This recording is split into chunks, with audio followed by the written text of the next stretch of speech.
আসসালামু আলাইকুম সবাইকে বিডিটেকনিকের পক্ষ থেকে জানাচ্ছি আবার স্বাগতম। এটি একটি সনি টিভি। আপনারা সনি টিভির মডেলটি আমি একটু পরে দেখাবো। আপনারা প্রবলেমটি দেখতেছেন, এই প্রবলেমটি হচ্ছে আপনারা অনেকেই ফেস করেন। টিভির যারা টিভি রিলেটেড সার্ভিস প্রয়োজন, ডিসপ্লেতে নাম্বার দেওয়া ফোন দিবেন অবশ্যই।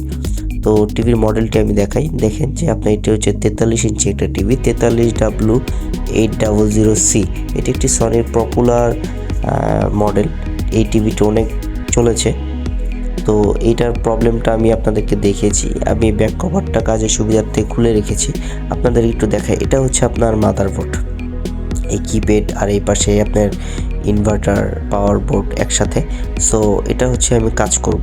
সো এখন এটা যে প্রবলেমটা পেলাম যে আপনার এখানে আপনার যে ডিসপ্লে পারপাসে যে একটা বোর্ড ব্যবহার করা হয়েছে, আপনার লজিক বোর্ড বলতে পারেন বা টিকন বোর্ড বলতে পারেন বা ডিসপ্লে বোর্ড বলতে পারেন, যে যেটা বলেন না কেন, এটার থেকে প্রবলেমটি পেয়েছি। আমরা সমাধান করেছি। আশা করছি যাদের টিভি রিলেটেড সার্ভিস হয় যোগাযোগ করবেন। ধন্যবাদ সবাইকে।